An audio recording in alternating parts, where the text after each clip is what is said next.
Bagian pembacaan Alkitab dalam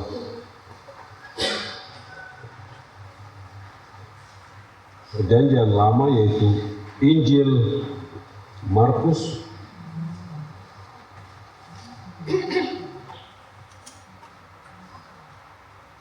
pasal 14 ayat 10 sampai dengan ayatnya yang ke-21.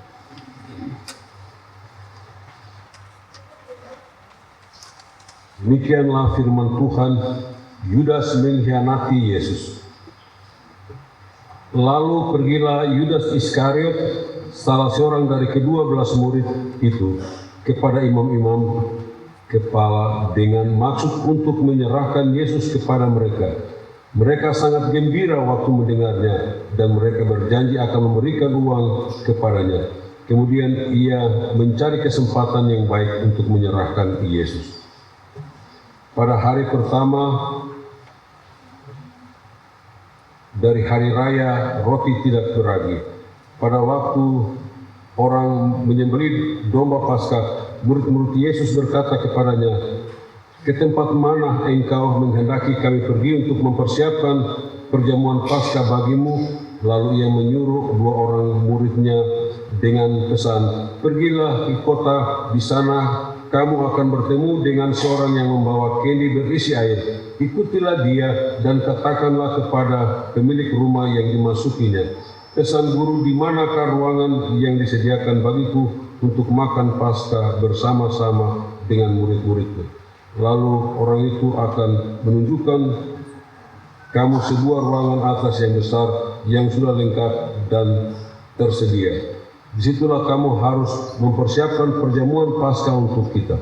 Maka berangkatlah kedua murid itu, dan setibanya di kota didapati mereka semua seperti yang dikatakan Yesus kepada mereka. Lalu mereka mempersiapkan Paskah. Setelah hari malam, datanglah Yesus bersama-sama dengan ke-12 murid itu.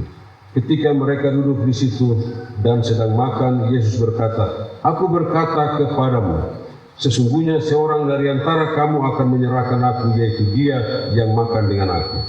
Maka sedihlah hati mereka dan seorang demi seorang dan berkata kepadanya, "Bukan aku, ya Tuhan." Ia menjawab, "Orang itu ialah salah seorang dari kamu yang 12 ini.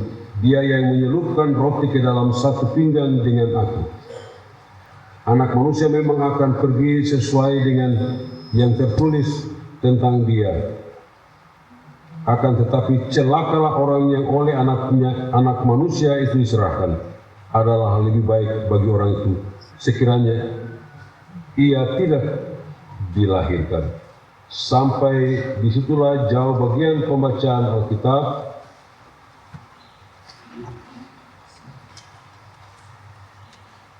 Berbahagialah setiap orang yang mendengarkan firman ini dan memelihara dalam kehidupannya tiap-tiap hari. Haleluya.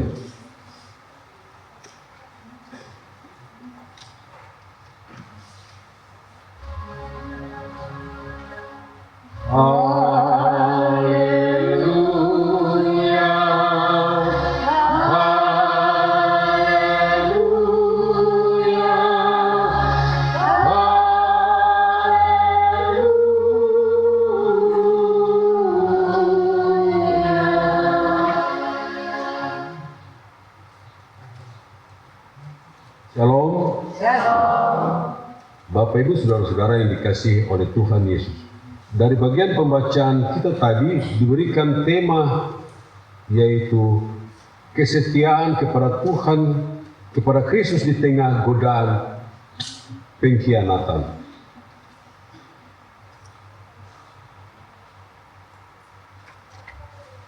Kalau kita baca dari seluruh bagian ini, mulai dari ayat 1 sampai dengan ayat yang ke-21 tadi, bagaimana kita lihat sebenarnya pengkhianatan yang terjadi ini Tuhan Yesus sudah tahu, karena di pasal 9 juga ia telah mengatakannya bahwa anak manusia akan diserahkan. Bapak Ibu saudara-saudara, sebagai orang-orang percaya, penghayatan minggu-minggu sengsara Tuhan Yesus hendak mengantarkan kita untuk semakin menghayati pengorbanan Kristus supaya yang percaya kepadanya memperoleh keselamatan. Karena Yesus sebagai Tuhan, ia begitu menderita, dicaci maki, diludahi. Bahkan sahabat-sahabatnya, yaitu murid-muridnya sendiri, rela menjual dia dan meninggalkannya. Dalam kenyataan kehidupan kita sehari-hari, kita juga menjumpai hal-hal yang demikian dalam hidup kita. Ada orang yang karena ingin meraih sukses, keberhasilan, terkadang harus menjual orang lain. Orang yang ada di sekitar dengan kita. Kita akan memfitnah, mengungkapkan ujaran-ujaran kebencian dan lain sebagainya. Dan terkadang sikap munafik muncul ketika ada orang yang ingin dijatuhkan. Maka ada tanda-tanda yang diberikan seperti siapa-siapa yang duduk di sebelah. Seperti dalam bagian pembacaan kita ini, Yesus mengatakan salah seorang dari kamu akan menyerahkan aku. Lalu mereka bertanya kepada, apakah aku Tuhan? Bukan, tapi dia yang duduk makan bersama-sama dengan aku dan mencelupkan rotinya ke pinggang. Dengan demikian sahabat terdekat daripada Tuhan Yesus, yaitu Yudas, juga dapat tapi berkeinginan untuk menyerahkan dari Tuhan Yesus. Dalam bagian pembacaan kita ini di ayat 10 dikatakan bahwa kalau kita perhatikan, lalu pergilah Yudas Iskariot, salah seorang dari ke-12 murid, kepada imam-imam kepala dengan maksud untuk menyerahkan Yesus.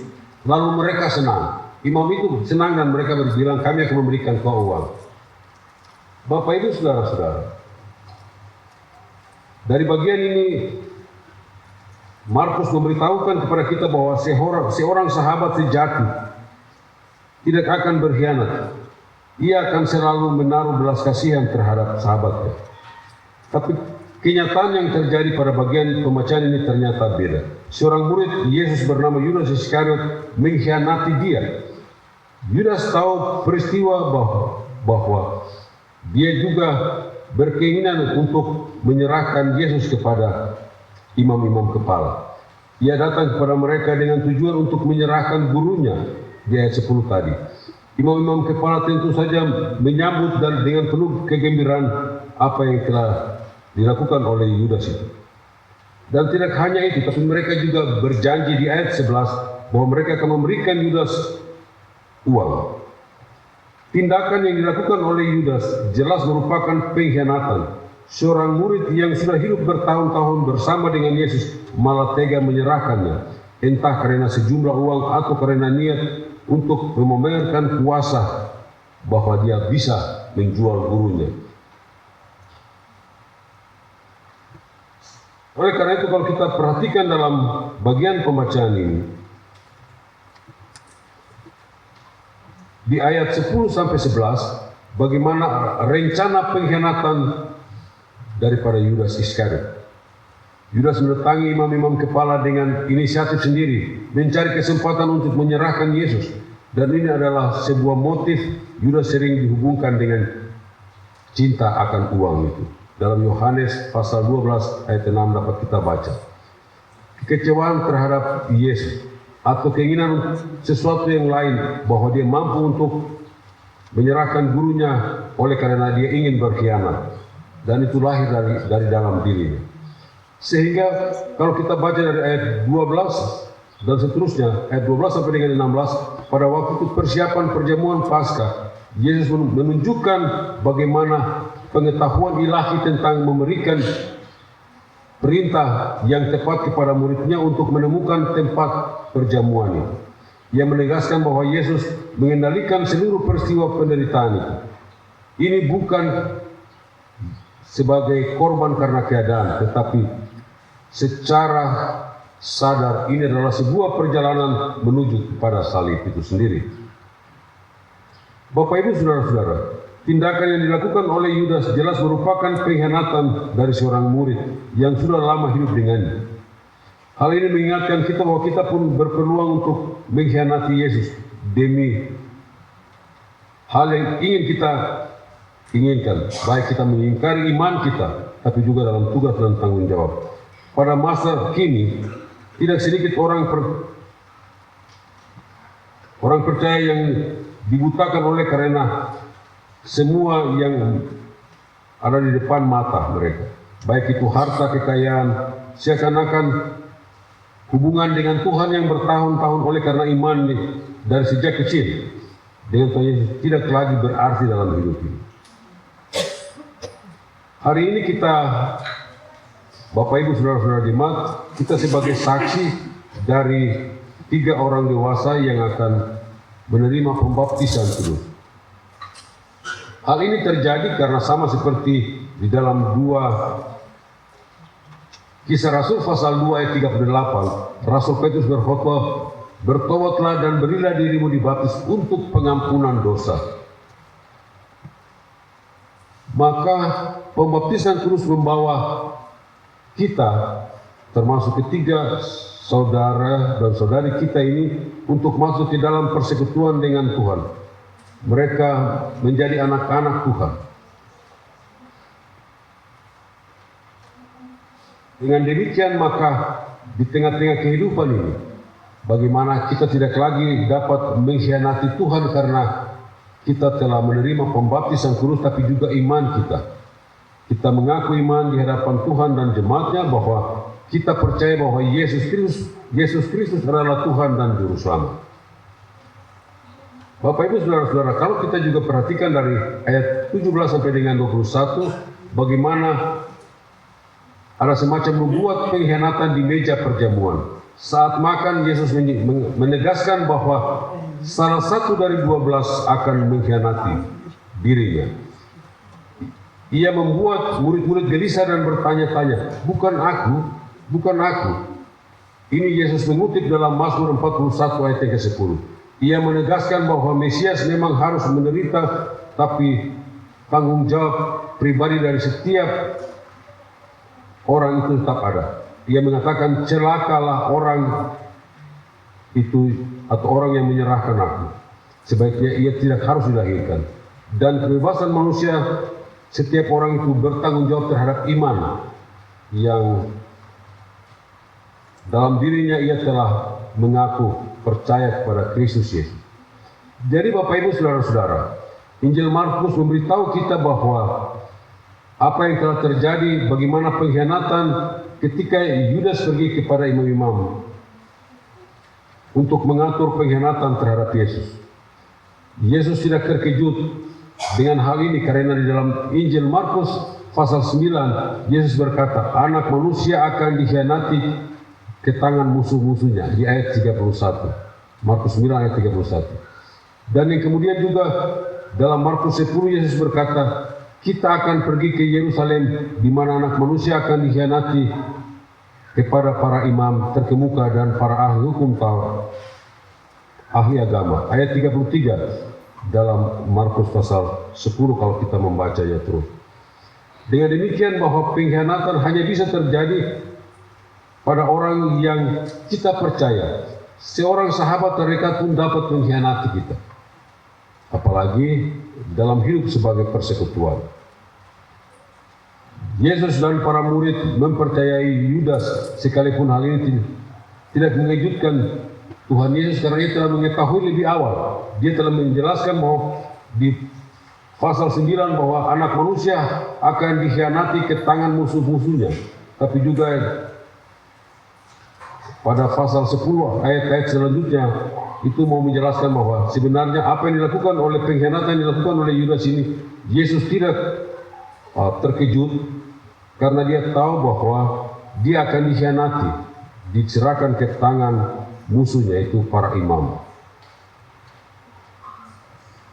Sehingga dalam hidup kita, apalagi sebagai orang-orang percaya, terutama kepada kamu yang akan menerima baptisan dan juga mengaku iman. Tapi juga pada waktunya kamu akan bersama-sama dengan pasangan kalian untuk mengucapkan perjanjian nikah di hadapan Tuhan. Sebagai seorang sahabat, teman bersama-sama dalam kehidupan rumah tangga, kalian bisa saja akan saling mengkhianati satu dengan yang lain. Oleh karena itu, kalau kita baca di dalam apa yang dikatakan oleh Rasul Paulus dalam 2 Timotius pasal 3 ayat 1 sampai dengan 5 dikatakan, ketahuilah ini bahwa pada hari-hari terakhir akan ada masa yang sangat sulit, sebab orang-orang akan mencintai diri mereka sendiri dan uang mereka saja. Mereka akan sombong dan angkuh, mencemooh Allah, tidak taat kepada orang tua, mereka tidak berterima kasih, mereka tidak akan menganggap suci apapun, mereka tidak mengasihi dan tidak mengampuni, mereka akan memfitnah orang lain dan tidak mempunyai pengendalian diri, mereka akan kejam dan membenci apa yang baik, mereka akan mengkhianati teman-teman mereka, bertindak gegabah, menjadi sombong dan lebih mencintai kesenangan daripada Allah. Mereka akan bertindak seperti orang-orang suci, tetapi mereka menolak kuasa yang dapat menjadikan mereka itu hidup kudus. 2 Timotius pasal 3 ayat 1 sampai dengan 5. Jadi Bapak Ibu Saudara-saudara, pengkhianatan itu sebenarnya salah. Apa yang dilakukan oleh Yudas Iskariot adalah sesuatu yang salah. Tetapi sepertinya itu menjadi benar karena sebagai manusia kita akan bilang, jikalau Yudas tidak mengkhianati Yesus, maka tidak mungkin Yesus ditangkap dan dibawa disalibkan di Golgota. Tetapi segala sesuatu itu terjadi oleh karena Allah yang Maha Kuasa telah mengendalikan semua yang terjadi. Sebab ketika mereka mendengar bagaimana Yudas datang kepada mereka, mereka sangat gembira sekali dan mereka berjanji akan memberikan dia sejumlah uang. Oleh karena itu Bapak Ibu Saudara-saudara, juga ketiga calon baptisan dewasa dan yang akan mengaku iman dari 5 orang ini, kesetiaan di tengah godaan itu begitu besar, apalagi sebagai suami istri nantinya. Baik suami akan lihat perempuan yang lain, tapi juga istri juga lihat laki-laki yang lain, kamu akan tergoda. Dan dalam godaan itu akan terjadi pengkhianatan, akan menyangkal, akan tidak jujur satu dengan yang lain, apalagi terhadap Tuhan. Karena itu kita harus setia di tengah-tengah godaan dunia ini. Seperti Yudas tergoda oleh uang, tapi juga jabatan, dan dia mementingkan diri sendiri. Maka kita sebagai orang percaya dalam kehidupan di dunia ini, kita akan menghadapi godaan-godaan yang serupa. Kompromi iman demi keuntungan, baik secara politik, ekonomi, tapi juga dalam hubungan-hubungan sosial. Di dalam pelayanan gereja ada risiko menjadikan jabatan rohani sebagai sarana untuk mencari kehormatan dan bukan pengabdian. Maka bersama sebagai simbol persaudaraan, maka dalam budaya kita, misalnya kita memanggil orang, kita makan bersama-sama sebagai lambang kepercayaan terhadap satu dengan yang lain. Bagaimana kita meningkatkan persaudaraan tanpa kita harus mengkhianati, baik anak-anak terhadap orang tua, tapi juga terhadap orang lain. Mengkhianati orang yang duduk makan bersama adalah pelanggaran besar terhadap hubungan sosial, apalagi kita akan mengakhiri minggu-minggu sengsara. Bahkan dalam Paskah pun kita akan duduk dalam merayakan perjamuan kudus itu. Di dalam gereja, perjamuan kudus merupakan lambang kesatuan daripada tubuh Kristus. Dan oleh karena itu jangan sampai kita terpecah belah oleh karena keinginan hati, iri hati, fitnah satu dengan yang lain. Terutama bagi kamu yang akan mengaku iman, tapi juga yang akan membuat perjanjian nikah di hadapan Tuhan dan jemaat. Bapak Ibu Saudara-saudara, di dunia ini memang banyak sekali kita menghadapi godaan, tapi juga dalam kesadaran rohani, ketika kita kurang setia dan taat kepada Tuhan, maka kita harus lihat bagaimana apa yang terjadi terhadap Yudas, bagaimana ia dapat berpikir bahwa ia dapat menyerahkan gurunya karena dia menginginkan bahwa dia mampu, dia egois dan dia sangat melakukan hal yang tidak dikehendaki oleh Tuhan. Karena itu Yesus mengatakan, tetapi bagi dia yang menyerahkan aku, sebaiknya dia tidak dilahirkan saya.